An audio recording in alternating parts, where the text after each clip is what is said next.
네, 안녕하세요. 배동훈 변호사입니다. 제가 오늘 설명드릴 내용은 전세 사기란 무엇인가, 그 수법이 어떻게 되고 빌라왕, 건축왕이 도대체 무슨 말인가, 도대체 어떻게 빌라를 3,000개씩 소유하는 회장이라는 사람이 나오고 피해액이 어떻게 2천억을 넘을 수가 있고 바지사장은 왜 나오고 신탁사기란 무슨 말인가, 시행사나 컨설팅이나 중개인, 대행사 이런 사람들은 왜 연루가 되어 있는가, 여기에 대해서 설명을 한번 드리겠습니다. 자, 첫 번째로 전세 사기의 원칙적인 모습, 시세 상승을 노린 모습입니다. 내가 내 돈이 1억이 있을 때 1억짜리 빌라를 사서 2억이 되면 1억을 벌게 되잖아요. 근데 내 돈 1억에 은행 돈 9억을 보태서 10억짜리 빌라를 사서 20억이 되면 10억을 벌게 되죠. 그래서 부동산 투기하는 사람들은 역시 큰 돈을 빌려와야지 큰 돈을 벌게 되는구나, 레버리지를 극대화해야 된다, 이런 생각을 하게 되는 거죠. 근데 은행에서 그렇게 대출을 쉽게 내줄 리가 없잖아요. 대출 심사를 통과하려면 내가 소득도 높아야 되고, 근데 전업주부나 이런 분들이 투자할 때는 대출도 쉽게 나오지가 않죠. 대출이 나왔다 하더라도 이런 일을 반복적으로 해서 돈을 계속 벌고 싶은데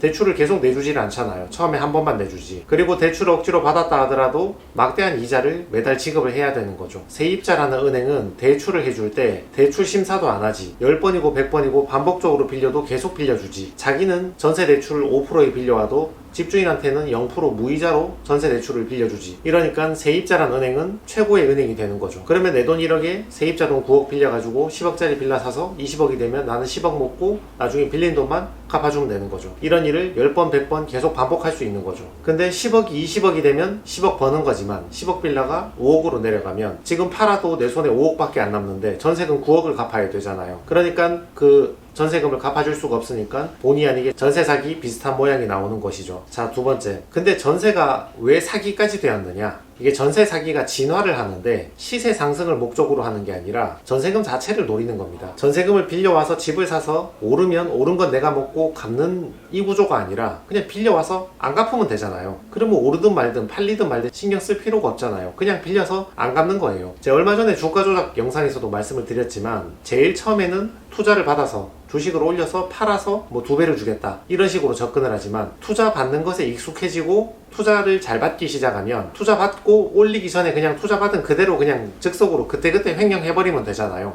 그거를 뭐 강남의 골프 연습장 회원비로 뭐 처리한 걸로 세탁을 하든 아니면 갑자기 뭐 미국에 있는 골프장을 양수하는 식으로 거기로 돈을 빼버리든 리조트를 인수하는 모양으로 하든 어찌됐건 이런 식으로 다양한 방법으로 자금을 바로 세탁해서 빼내버리면 된다고요. 전세금도 마찬가지예요. 처음은 전세금을 빌려서 올려서 팔아서 갚아주고 오른 건 내가 먹겠다 이건데 전세금을 빌리는데 익숙해지면 손발이 맞는 그 컨설팅 사기단이 만들어지면 굳이 오를 때까지 기다릴 필요 없잖아요. 전세금 바로 먹고 안 갚으면 되잖아요. 뭘 갚아요? 안 오를 수도 있는데. 안 올라도 되고 안 팔아도 되고 받은 전세금 바로 횡령. 이런 식으로 전세 사기가 진화하게 된 것입니다. 자, 세 번째.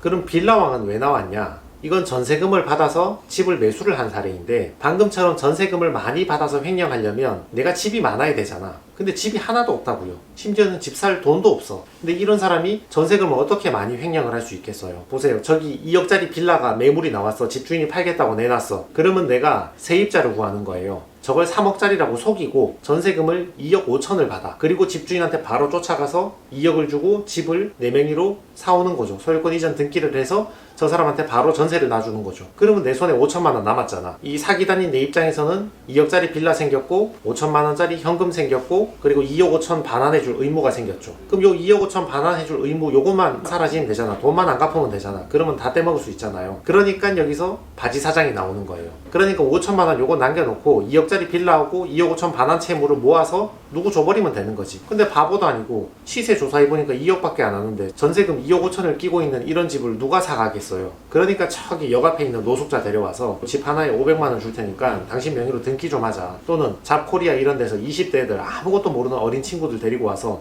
내가 다주택자라서 내 명의로는 소유권 등기를 못 하는데 네 명의로 잠깐 등기 좀 해놓자. 나중에 오르면 반반 나눠 먹자. 부동산 투기하는 것처럼 말하죠. 사실은 오르든 말든 관심도 없고 전세금 자체를 떼먹으려고 하는 거면서 그렇게 집을 넘겨줘버리면 그러면 사기단 입장에서는 현금 5천만 원만 남게 되는 거죠. 이걸 한 건을 하면 5천만 원 벌고 10건을 하면 5억을 벌고 100집을 이렇게 하면 50억을 벌고 1000개의 집을 이렇게 하면 500억을 벌게 되겠죠. 그러니까 집이 오를 때까지 기다릴 필요가 없는 거예요. 전세금 받고 전세금 바로 떼먹고 전세금 돌려줄 채무는 남줘버리는 거예요. 자, 네 번째, 건축하는 회장님은 왜 나오나? 이거는 내가 지어서 전세 사기를 치는 케이스예요. 방금 말했던 사람은 자기가 돈도 없으니까 남의 돈으로 빌려서 전세를 사서 사기치는 케이스고, 이건 내가 지은 케이스야. 이제 그 건축하는 사기 일당을 집장사라고 이하 표현을 하겠습니다. 집장사가 은행에서 50억 빌려가지고 땅을 사고 건물을 지었단 말이죠. 그럼 그 건물 안에 빌라가 30개가 나왔어. 그 동네의 시세가 개당 2억 하니까 2억씩 30개를 팔면 60억을 벌겠죠. 그러면 은행 돈 50억 갚아주고 내가 10억 먹는 거야. 원래 이런 구조지. 근데 여러 가지 이유로 전세 사기단하고 손을 잡고 전세금을 떼먹게 되는 거죠. 주로 이유는 미분양이 많죠. 변두리 빌라 지었는데 사갈 사람이 없잖아요.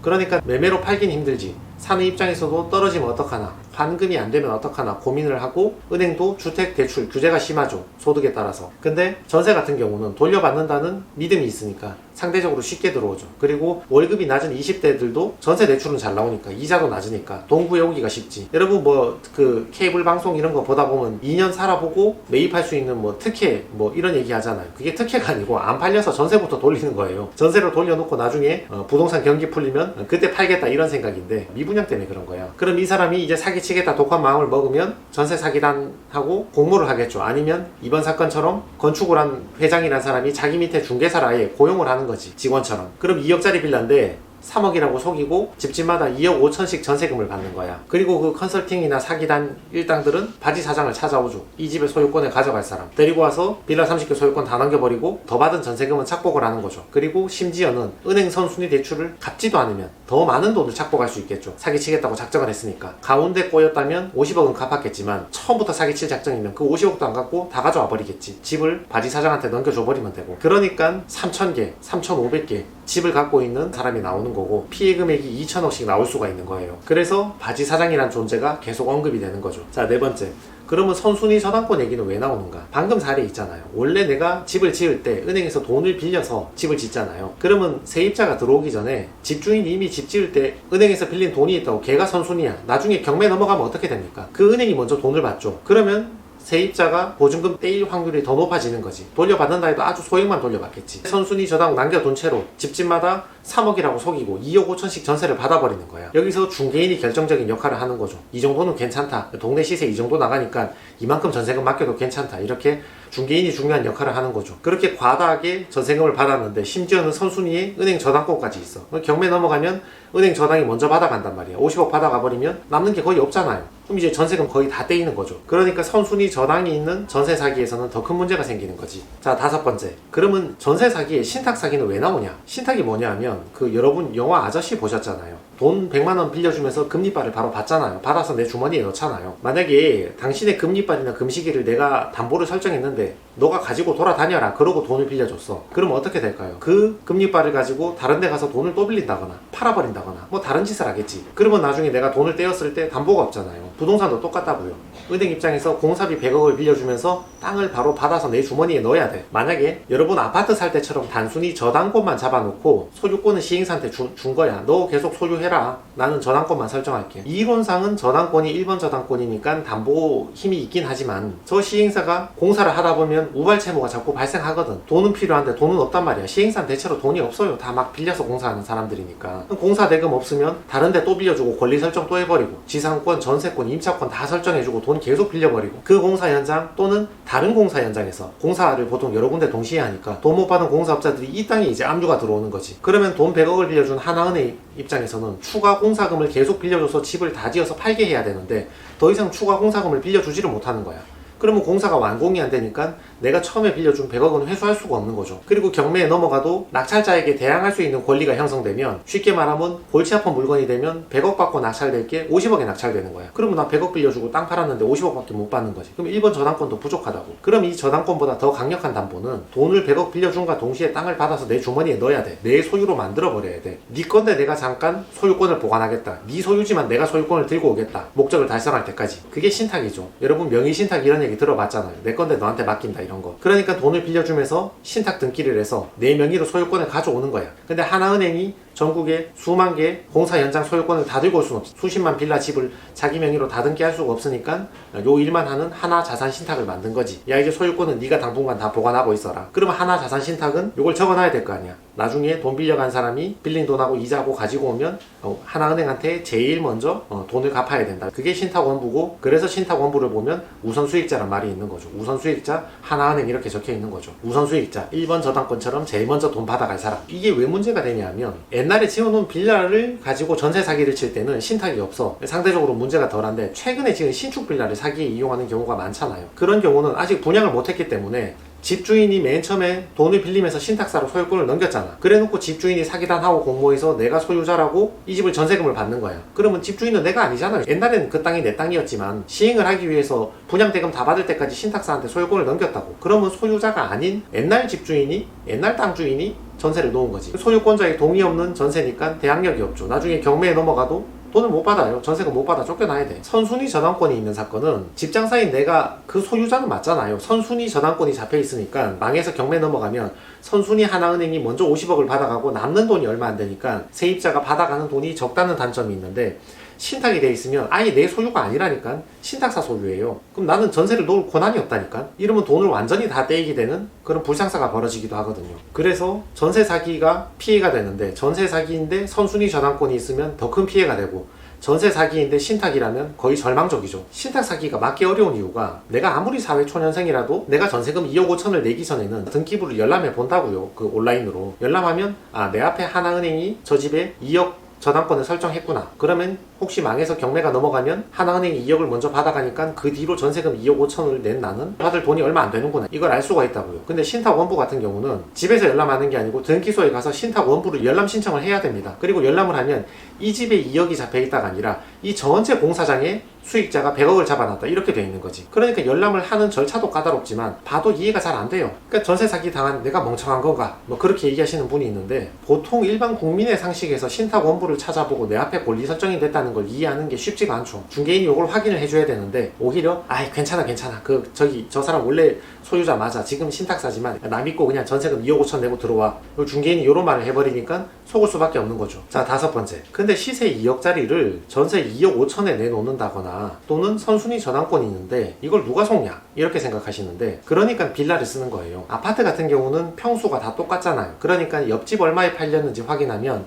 이 집의 매매가하고 전세가를 금방 알 수가 있거든요. 근데 빌라는 집집마다 생긴 게 다르니까 이 집의 매매가하고 전세가가 얼마인지 알기가 쉽지가 않죠. 네이버에 공개적으로 등록이 된 것도 잘 없고. 그러니까 신축 빌라를 쓰는 겁니다. 신축 빌라는 과거 거래 내역이 없으니까 등기부를 열어봐도 그 한 동 전체에서 그 부동산이 팔린 거래 내역이 적힌 게 없어. 그리고 남의 집을 가지고 내 집인 양 집주인 행세하기도 편하지, 신축 빌라니까. 그러니까 중개인을 영입할 수밖에 없는 거죠. 시세를 2억짜리인데 3억짜리라 속이고 전세를 2억 5천 받아야 되고, 선순위 저당이 있는데 괜찮다고 말을 해야 되고, 신탁 등기가 되어 있는데 문제 없다고 말을 해줘야 되니까. 다른 사람이 그 말을 하면 안 믿을 수 있지만 중개사가, 중개하는 전문가가 그렇다니까 들어오는 세입자 입장에서는 아니 뭐 중개인이 맞다니까 맞겠지 이렇게 생각하고 2억 5천 3억 전세금을 그냥 줘버린다고. 그러니까 복비를 2천만 원씩 주는 겁니다. 그렇게 해야지. 원래 월세방 한 개 빼면 복비 30만 원 50만 원 이렇잖아요. 근데 전셋집 한 개 빼주면 복비 2천만 원씩 줘버리니까 공무원 중개인들이 이를 악물고 전셋집을 다 빼주는 거지. 이 빌라왕 사기꾼이, 전세 사기 입장에서는 한 집 팔면 5천만 원 1억 꽁돈이 생기는데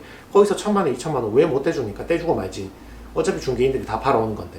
그러니까 집 짓는 무슨 회장 밑에 중개인들이 뭐 직원 비슷하게 그렇게 열심히 지시를 받고 일을 하고 있는 거죠. 그러니까 이행 보증서를 써주는 거야. 이 세입자가 의심을 자꾸 하니까 의심을 하는 게 당연한데, 이 중개인 입장에서는 나만 믿어.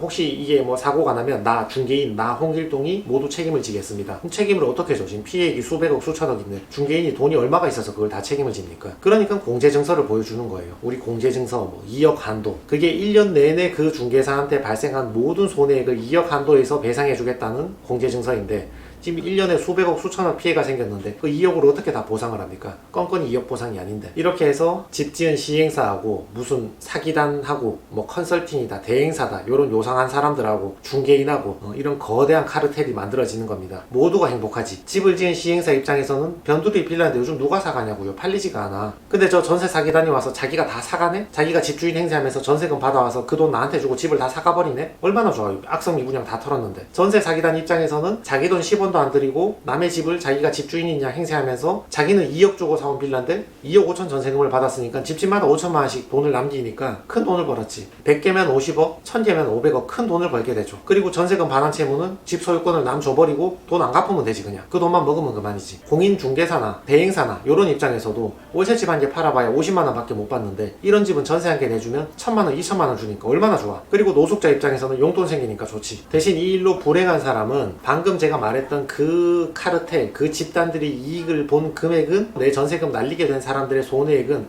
정확히 일치를 하게 되겠죠. 내 돈 2억 5천 열심히 모은 거를 전세금으로 낸 사람은 2억 5천 날리는 거고, 대부분은 그 돈이 없어서 2억 5천 전세금을 빌려왔잖아, 전세 대출을. 그러면 나는 채무 2억 5천만 남으니까 개인회생이나 파산으로 채무를 탕감받아야 되는 그런 운명에 처하게 된 거죠. 지금 뭐 법원에서 경매를 연기해야 된다, 본질적인 해결책은 되지 않는 거죠. 본질적인 해결책은 은닉된 범죄 수익을 찾아와서 돌려줘야지만 본질적인 해결이 되는데, 선순위 저당이 신탁 다 돼 있는데 그 사람들 돈 다 받아가고 그 남는 것만 세입자들이 가져가는데 얼마를 가져가겠어요. 선순위 저당이 없다 하더라도 이미 2억짜리를 3억이다 4억이다 속이고 전세를 2억 5천 3억 과도하게 받아왔는데 누가 그걸 3억 4억 주고 그 집을 사가서 내 전세금을 다 돌려받겠습니까? 또 이런 전세 사기 일당은 다른 데도 채무 물린 게 많이 있거든요. 이미 자기 자신이 신용 불량이고 내 신용 버리고 배째라 돈만 찾아서 어디 숨겨놓겠다 이런 사람도 많고, 아니면 바지 사장 내세운 경우도 많고, 바지 사장이 갑자기 사망하는 경우도 많으니까 사실관계를 밝히기도 더 힘들고, 그래서 이런 식으로 이제 전세 사기가 시세 상승을 노리는 게 아니라 전세금 자체를 내가 바로 그때그때 횡령해버리면 되니까 건물 몇 개만 하면 수백 개, 수천 개를 이런 식으로 해먹을 수 있죠. 근데 이런 악성 미분양은 선순위 저당권이나 신탁이 된 경우가 많으니까 더 큰 피해가 발생하는 거지. 그래서 바지 사장이 나오고 시세를 속이고 저당권하고 신탁이 괜찮다고 거짓말을 해야 되니까 중개인까지 끌어들여야 되는 거고, 복비를 2천만 원씩 줘야 되는 거고, 이행 보증서도 써서 보여줘야 되는 거고, 방금 제가 말씀드린 수법도 있고 뭐 다른 수법도 있는데, 수법도 하나만 쓰는 게 아니라 두세 개를 섞어 쓰는 사기단도 있고 하나만 쓰는 사기단도 있고 정도에 따라서 다 다르긴 한데, 아무튼 본질은 받은 전세금을 돌려주지 않는다,